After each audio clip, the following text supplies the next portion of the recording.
2, 1.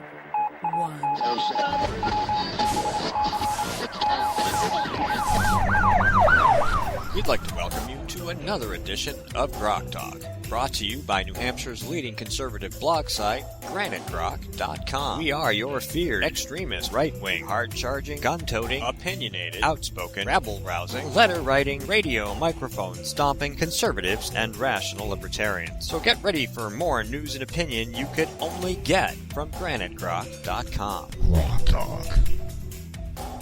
All right, I told you it was a short break. I was serious when I said that. Welcome back. I'm Steve McDonald here with Mike Rogers. Tony, I don't know your last name. Hennigan. Okay, and Kevin Kervick, who is a regular visitor, and we're going to talk about a very common topic that we come up with because it's huge. It is a fiscal issue and a social issue. Can I announce the number for the flasher? Yes, you may. All right. If you want to call in. If you would like to call in and participate in the outrageous and frequently off-course discussions here at granitegrock.com, the number is 603-715-9689, and it will set off the Lasky flasher over here. Not Lasky. Lasky, what was his name? I can't remember. I always forget. I'll think of it. Don't worry. Yeah. It was Ed Lasky. Ed was Lasky. Lasky. Yeah, different Lasky. Different Lasky altogether. Yeah. Anyway, so I say a lot. Social justice warriors. Social justice. So the latest, have you heard the latest? I may have. Why don't you So tell me and I'll let you know. Fill us in. The social justice crusaders are trying to appropriate our Father's Day. Are you father? We're all fathers here. Trying to take away our Father's Day. Because I actually hadn't heard about that, so please do tell.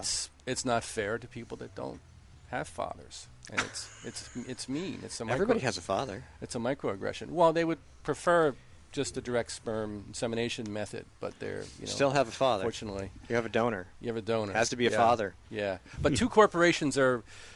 One last year, I forget the other one this year. They're running a commercial saying Happy Father's Day to the mothers. To the families that, where there are no fathers, and therefore the mother had to be the mother and the father. So they're now saying they're appropriating Father's Day. Why don't we just make Father's Day Government Day? Thank you, government, for filling in for fathers. I predict they will eliminate Father's Day within 3 years. That's my prediction, because it's not fair to people that don't have fathers. So you can't have a holiday that's not fair. And that's 40%. That's 40% of all the children who are born in this country now every year. Exactly. So they're born out of wedlock. All these people that don't have fathers, it's not fair. They feel bad on Father's Day, and it gives them depression. It gives them sadness. Well, perhaps we should revert to what Mothering Sunday was actually about, because it wasn't Mother's Day, it was Mothering Sunday. And that was a day that people who were in service or working away from home would return to their mother church. Mm-hmm. Oh, is that right? That is why the restate their faith. The real Mother's Day, as founded, is Mid-Lent Sunday. It is a church holiday, not a Hallmark holiday, as happens in the United States. Well, we had to secularize it, Yeah. In the United States, it's represented by a piece of cardboard. In older cultures, it's actually a religious holiday. You can't make money off of. I give my wife sacramental wine. Does that count? Get blessed, and there you go, honey. So that's the latest. So we'll eliminate Father's Day for sure. It's mean. It's not nice, But there's actually some victories out there. There's a great organization called FIRE, Foundation for Individual Rights and Education, and they're winning all their cases. I mean, they really. They have a scorecard now where they're rating universities on their free speech, and it's good to get on that scorecard. They're taking on all kinds of social justice issues, and they're typically winning. FIRE's been around for a while too. Yeah, David French was the head of FIRE for a while. Oh, cool! The one that the Never Trump people wanted to run as their presidential candidate. I would have voted for. Well, David French, whom we had on the show about a month ago. So yeah. Oh, that's right. Yeah, he was on the show. Yeah, he was head of FIRE. But FIRE's winning all over the country. I've actually trying to get them involved in my case. I mentioned last time that I had an issue with Montana State University, and this is for all the Second Amendment people out there that want to know about my gun credentials, which I'm sure they'll be asking. I sponsored a group called Students for Concealed Carry at Montana State, and in addition to Students for Common Sense, and that got my dean all lathered up and my colleagues all lathered up. And first they tried to give me some helpful advice about this could affect your career and you might make people a little bit uneasy. What are the carry upset. rules in Montana, by the way? Do you know? It's a concealed carry. If you can find a gun, you can carry it. Yeah, it's one of the most gun-friendly states in the union. So why would the university in Big Sky Country be opposed to the background policies and constitutional rights of because Big it's Sky a Country? lovely oasis of social justice niceness in Bozeman within the cradle of social justice. It's a little in safe Montana. space. It's a safe space. It's a safe space. It's a safe space. Is all of Bozoman a set of bozos or just the university campus? The campus, what pretty much the whole university is the town. It's a great town, actually. I love the people there. But that got me in big trouble, and then they started to push a little bit harder, and eventually they didn't renew my teaching contract, and so I decided to turn the tables on them, and I went to the Title IX people. So I filed a complaint against the university for gender and political discrimination. And I think I have a very good case. Isn't Title IX what the Department of Education is using to force the bathroom policies Yes. on the schools? Title IX covers everything in the world. I mean, where you park your car is on the Title IX. But let us go back to original intent. Whether you agree with some of the No. See, this is when in Rome, right? Yeah, but original intent of Title IX was essentially to provide separate but equal sports facilities for women, so that they would have an opportunity to compete. Actually, I agree with Rush Limbaugh, was to allow unattractive women to get more status in society. Is what really the purpose. That's what feminism is specifically. You can cut that part out if you want on my we campaign. And sadly, no. We won't cut it out. You can say it was a joke, because that's what it was. It actually wasn't a joke. I mean, all right. I think there's a leveling that they're trying to get at here. Sorry, I'm looking at your sign over there. Political correctness is just tyranny with manners. That's Exactly. right. Exactly. Well, I'm running on political. That's my primary plank in my campaign. So is to fight political correctness. So I'm sorry, Mike. I interrupted what you're saying. No, that's absolutely great. Yeah. And that's He'll interrupt you. Don't worry about it. And that's a great plank to have in your campaign. Well, political correctness is the denial of reality in order to support a progressive political agenda. So it's the denial of truth is political correctness, and we're in a world now where we're acting as if there is no truth, right? Well, I think there's an important point to be made there with a lot of people who are independents, scary air quotes, and that is this free speech angle. Like I said at the beginning of the show, I, like Mark Stein, am a free speech absolutist. I don't think you should be rude to people. You can choose to be rude to people, but you should pay a price for it, and they should decide what the price is, assuming it's not illegal. I don't want you beating people up and killing them and stuff, but you can shun them. I mean, whatever you want to do. If a business has a practice you don't like, don't go there. Go to the other 12 places that do the same thing. This is about free speech. And so when you talk about the university system and you talk about social justice and you talk about political correctness, you're talking about free speech. Mm-hmm. And a lot of people who support the state of Oregon charging a $100,000 fine because Melissa doesn't want to make a cupcake for a gay wedding, and they put her out of business, don't understand that that sort of framework sets up a precedent that will come and get them in the ass eventually. Sooner or later, they will shut you up over something you think is important, or you may want to speak about something that you can't. So here's how it's played out in Montana. So there's a guy running for governor named Greg Gianforte, real good guy, conservative, social conservative, gave money to the Family Research Council. But he's also a multimillionaire, hugely successful businessman.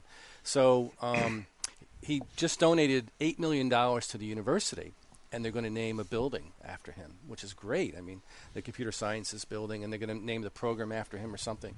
So the LGBTQIA group is going ballistic about it. Ballistic because he's a hater, he's awful, he hates gays, he hates transgender. He gave money to Family Research Council, which the Southern Poverty Law Center calls a hate group, right? Because if you're a Christian, then obviously you're a hate group. That's the way it goes. So they are up in arms that the school would actually name a building So I actually am really proud of my university for doing that, because that was a risk. And for actually accepting the cash and sticking to their guns. Yeah. More importantly, every time I read about the Southern Poverty Law Center getting involved in something, it is clear that they are not representing the poor blacks that they claim to be representing, and they are, in fact, a hate-mongering organization themselves. It is their task to shut up people that they don't agree with. They're an anti-free speech, hate-mongering organization. It's an arm of the Democratic Party. They hate any group that hates having their speech suppressed. Right. Basically. And that's the goal of the left is suppression of speech. That is their primary goal. When Milo Yiannopoulos is speaking on all these campuses, they don't disagree with him. They come in with, baseball bats to try to get him to stop talking. And that's, it's tyranny. So I once asked a friend of mine who is now a full-blown, off-his-mind liberal. This was probably 10 or 15 years ago. I said, and now he's completely flipped on this. I said, would you argue that anybody who said that you shouldn't have to prove who you are to vote based on where you say you live, would you say that people who opposed that had some ulterior motive, right? And this is voter ID. Yeah. And he goes, well, yeah. I mean, if you like, because you have to use your ID for everything, right? Why shouldn't you use your ID to vote? Everybody has them. You can't get welfare without an ID. Right. You can't get public services without an ID. You can't get a freaking library card without an ID. Right. So isn't it in fact ironic that the government that wants you to vote without showing an ID to effectively increase benefits doesn't want you to prove your ID to get those benefits? Right. Yeah. In the state of New Hampshire, if you're 16 years old and you live in a house that's collecting welfare, you have to have a photo ID. Is that right? I didn't know that. Prove who you are and your eligibility. Wow. How mean. Right. Haters. The Democrats. Haters. They hate. So, again, it's about speech. It's about, so that's the same thing. So with the speech, you're like, well, what if you walked up and you wanted to say your piece about an issue, and a bunch of people came over and beat you to the ground with their Bibles? I mean, would you be against that? Well, yeah, they would. Right? Of course. Obviously. Yeah. So what's the difference when you have the Melissa Clicks of the world threatening journalists with violence because she doesn't want them to see their public display of their own opinion? Yeah, so I engaged in an online conversation with the LGBTQ kind of clique, which I think is a cult. I think it's a really dangerous cult. I think they take these kids in. A lot of them are confused and questioning and going through family stuff, whatever, and they just indoctrinate them into this sort of victimization, this sort of, cult, and they really turn them against society. So I think it's really, really scary. So I had an online conversation with a bunch of people, and I put some common sense out there, especially about the transgender issue in a really nice way. This idea that you can self-identify without any social reality or without any kind of biological reality is completely absurd. I mean, it's dangerous. It's just a dangerous philosophy. So I tried to challenge those assumptions they had, and there were a couple of transgender folks in the conversation. So they called my dean and tried to go after me. This was after I'd actually already left for the semester, so she told them that I was no longer at the university, which technically wasn't true because I was planning to go back in the fall. But she told them I wasn't there. So the Students for Concealed Carry people are really upset because they don't have a faculty sponsor now, because now everybody's been so intimidated about stepping up that no one wants to take it on. So they tried to hook me up with FIRE. So I've had some conversations with a couple of attorneys at FIRE about maybe getting involved in this case. And they think it's a pretty promising I would think so, especially in a state like Montana, where you would get good positive upswell from the people who live there, who are all carrying, concealed or otherwise. I mean, this kid at UCLA not a kid, he was a guy that shot his professor. I mean, he was carrying. But you're not allowed to have a gun on the campus, but there's no metal detectors. You shot one of them off campus anyway. Yeah. So under concealed carry, you'd be licensed to carry, right? And then the responsible people would be carrying more, right? Right now it's just the criminals that are carrying on campuses and the radicals. Well, and the other thing is if you are a legal gun owner, but you want to carry on campus, you have to break their law. I don't know. I mean, it's just a university's rules, really. I mean, obviously they can kick you out and keep your money if they catch you. Right. But I kind of look at it the same way as, like, say, going to Fridays or Buffalo Wild Wings or all these other places that say you can't carry. I carry. I just wear a coat. They don't know I'm carrying. They don't know. You have a permit? You're completely legal? I have a permit. I am perfectly legal. I got permission to wear a coat when I'm wearing my firearm, which I'm wearing now. And it's an interesting argument in New Hampshire because, again, Maggie Hassan vetoed the concealed carry bill, which would basically make it optional. And lots of people would still get one because you can't get reciprocity if you don't have a pistol revolver license in the state of New Hampshire. No other state can recognize what you don't have. You can carry in Maine without a permit. You can carry in Vermont without a permit, but New Hampshire is in the middle, and you have to get permission from your local police chief. You can open carry, but you can't conceal carry. Now, that's the thing. Yeah. You can open carry anywhere in the state except for a federal building, and you probably shouldn't carry on a public school because they don't like that. And that's perfectly legal. You can carry your firearm unloaded. As I just crinked the end of that, okay? Unloaded, open and unloaded, like this, without your magazine in it, concealed. Okay? So I'm walking around. I have my firearm in my pocket. I have my magazine in my pocket. Oh, jeez. It's concealed. I remove my magazine. I take out my firearm. It's now not concealed. Oh, my goodness gracious. Okay? I am now loaded, and I am legally. So what's the difference? Whether I do that or whether I just pull it out of my holster, the difference is about 3 or 4 seconds. I could be dead. I could be shot. So, yes, it's not constitutional carry. The difference is politics, right? But it's all politics. It's all perception. Yeah, it's an interim step, and I have to find a copy of that judgment and carry it around with me because State Supreme Court. Yeah, I know. I just go look it up. Well, the National Concealed Carry, they're winning all over the country. Pretty much every college campus where they've been involved, they've won on constitutional grounds. You know, and it just takes, you know. Did you crimp that one or something? No, I got to look at it. And Susan Olson posted a very important piece of information about your self-defense ammo. Now this is defense. It's hollow point, 165 grain. Okay, this one happens to have a stainless steel. I have some with brass too, whichever you prefer. It doesn't really matter. These are criminal stoppers because of the size of that hollow. You realize none of my liberal friends will ever speak to me again now after you're holding a bullet up. Like I just unloaded my gun in front of them, pointed in a safe direction. Okay? That's true. And and it said something about how you usually. You almost never have to fire the thing, but you carry the same magazine, the same rounds all the time, and you load and unload and whatever, and you start to crimp up the edge of this, okay? And then when you actually need to shoot it, you get a jam. So you need to discharge your self-defense ammo on a regular basis and refresh it so that you don't have that problem, because otherwise the entire point of carrying is mute. So go find a target, clean the gun, put new in it. I could go to Londonderry Fish and Game today or tomorrow and just empty it all out, go buy a fresh box. I mean, I have 1,000 rounds of regular non-hollow point ammo that I would use for target shooting. Yeah, this stuff's really expensive, so you don't target shoot it unless you have to empty it out and use new stuff. I got a bunch of the Full Metal Jacket stuff. Yeah, I'm sure there are many professors at Montana State that are concealed carrying right now. They just don't tell anybody. You know. Well, yeah, because you can have a pretty decent weapon, very small. Nobody knows, and it's Montana. Yeah, I and mean, they're all hiding. They're all hiding there. I think that's why they named the building and took this guy's money, because I think they realized that the public is much different than the people in the student body or the people in the university, and I think they realized it. And what I'd like to see is a common sense scale. You know what? I mean, the perfect answer to this thing. What? You say to these SJWs, you know what? I'm going to take this money of the people that you hate. I'm going to set up this faculty because it's a damn good faculty to have on the university. It's going to improve our education. If you don't care about your education, you only care about social justice. If you want to throw a hissy fit, leave.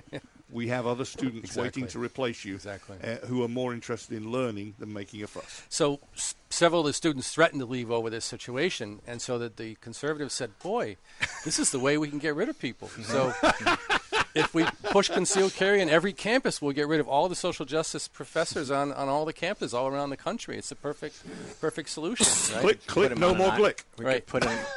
Very good. You can hang a Donald Trump sign and, like a concealed carry, and they'll all just kind of leave. Melissa Click. All right, we're going to take a short break. We'll be back with more of the same. Stay tuned. This is Grock Talk. Grock Talk.